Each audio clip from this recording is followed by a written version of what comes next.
स्थापना दिवस है, उस पर जन मोर्चा परिवार को बधाई देता हूं, शुभकामनाएं देता हूं कि मीडिया में जब इतना घना अंधकार है उसमें आप जुगनू की तरह ही चमकते रहें, कोशिश करते रहें।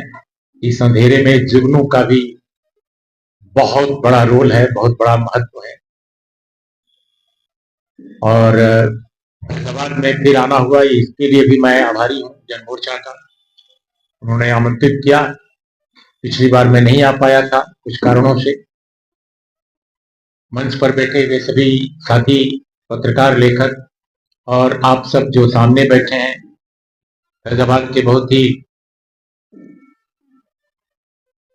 बौद्धिक किस्म के लोग, सबको मैं प्रणाम करता हूं। देखिए, जो विषय आज का है, संविधान, लोकतंत्र और मीडिया, ये दरअसल भारत की किसी भी समस्या पर बात करने के लिए ये सबसे सटीक विषय है। आप किसी भी समस्या को लेकर बात कीजिए तो ये तीनों आ जाएंगे। लेकिन दरअसल अगर अपने देश की जो मीडिया की समस्या है, जो लोकतंत्र की समस्या है, वो संविधान से तो जुड़ी है ही, लेकिन संविधान के साथ वो समाज से भी जुड़ी है, क्योंकि लोकतंत्र तो संविधान को ही चाहिए, समाज को ही चाहिए, और संविधान भी समाज को चाहिए, मीडिया भी समाज को चाहिए। दुनिया में कई ऐसे देश हैं जिनके पास संविधान नहीं है। बहुत दिलचस्प ये पहलू है कि दुनिया के कई देश हैं, बहुत तो नहीं है लेकिन कई ऐसे देश हैं जहां कोई संविधान नहीं है, लेकिन वो बहुत लोकतांत्रिक है। उनके यहां लोकतंत्र बहुत मजबूत है, क्योंकि उनका लोकतंत्र सिर्फ कागज पर सीमित नहीं रहा। हमारे यहां इतना विशाल, इतना शानदार संविधान है, लेकिन आप देख रहे हैं उसकी दुर्गति क्या हो रही है।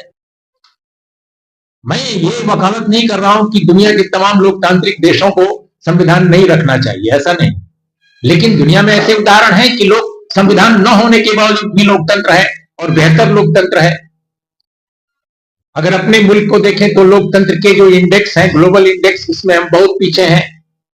और जिस मीडिया पर आज चर्चा आप कर रहे हैं, उस मीडिया के ग्लोबल इंडेक्स को देखें, यानी प्रेस फ्रीडम इंडेक्स को देखें, तो हम 180 मुल्कों की सूची में 191 स्थान पर, यानी 180 मुल्कों में 191।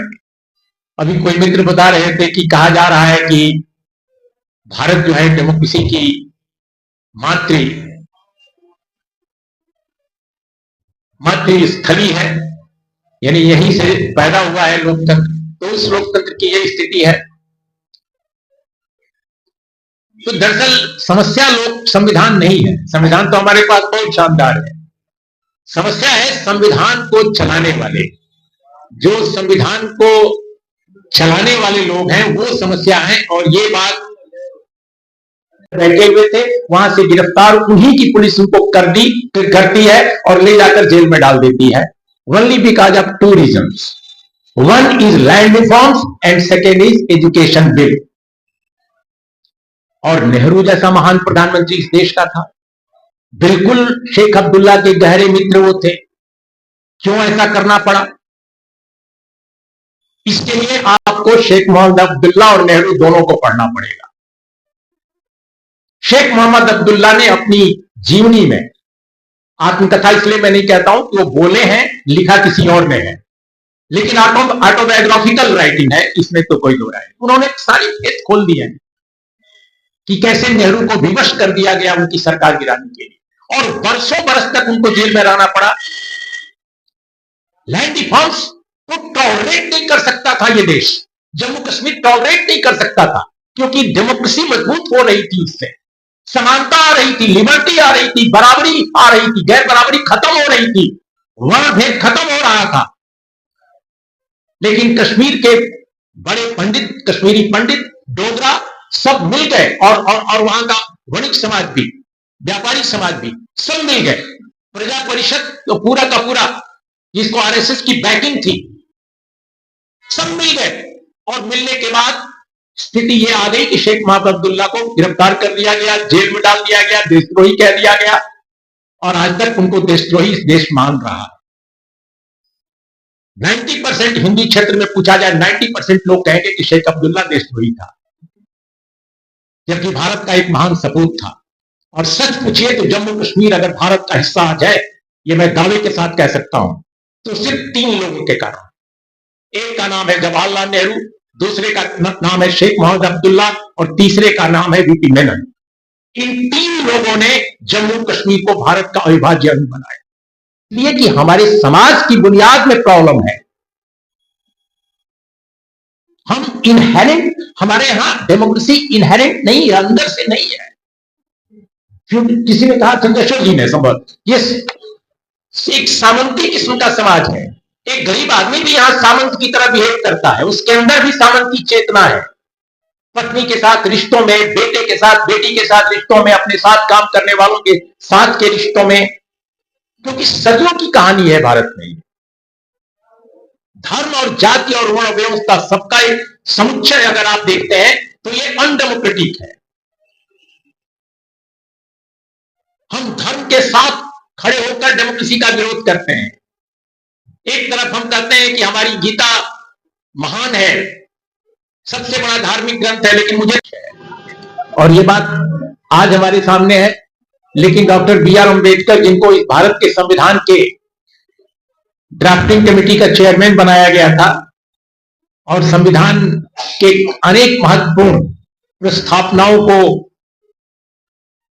लिखने, कंसेप्चुअलाइज करने में जिनकी महत्वपूर्ण भूमिका है, उन्होंने स्वयं ही कहा था कि अगर संविधान चलाने वाले, जो संविधान हम लोगों ने कॉन्स्टिट्यूएंट असेंबली में बनाया के तौर पे 1947 में, क्योंकि इसके पहले तो भारत राष्ट्र राज्य इस प्रकार का नहीं था, वो तो हमें इस संविधान से मिला है बाद में, लेकिन आजाद होने पर ही हम एक भारत राष्ट्र के रूप में उदित हुए हैं। तो हमें एक ऐसे संविधान की जरूरत थी जिसमें डेमोक्रेसी को मजबूत करने के लिए, लोकतंत्र को स्थायी, कंसिस्टेंट और हमेशा हमेशा वो आबाद रहे, कोई इसको हिला ना सके, ऐसा बनाने के लिए कुछ मजबूत कदम उठाने चाहिए। लेकिन गड़बड़ियों की शुरुआत कैसे हो गई? डेमोक्रेटिक बनाने के लिए जरूरी था बराबरी, जैसा मैंने पहले कहा, लेकिन 3 जिन सरकारों ने शुरू में लैंड रिफॉर्म्स करने की कोशिश की इस देश में, जो इस देश के एग्रेरियन पूरे के पूरे सिनारियों को चेंज कर सकता था, लैंड रिफॉर्म्स का वो काम, तीनों को दंडित किया गया। आधुनिक भारत में जब भारत आजाद हुआ तो जो सबसे महत्वपूर्ण स्पीच कि भारत कैसा होना चाहिए, एक राष्ट्र राज्य के रूप में, एक नेशन के रूप में भारत कैसा होना चाहिए, इस पर जो नियति से संवाद नाम की स्पीच जवाहरलाल नेहरू ने पहले दिन दी थी शाम को, और अगले दिन भारत की आजादी का झंडा फहराना था। तो नियति का संवाद जो स्पीच है, वो भारत की परिकल्पना को, भारत का क्या आकार हो, क्या प्रकार हो, किस तरह का मुल्क हम बनाएंगे, उसको दार्शनिक रूप से, वैचारिक रूप से सबसे बेहतर ढंग से प्रतिपादित करती है वो स्पीच।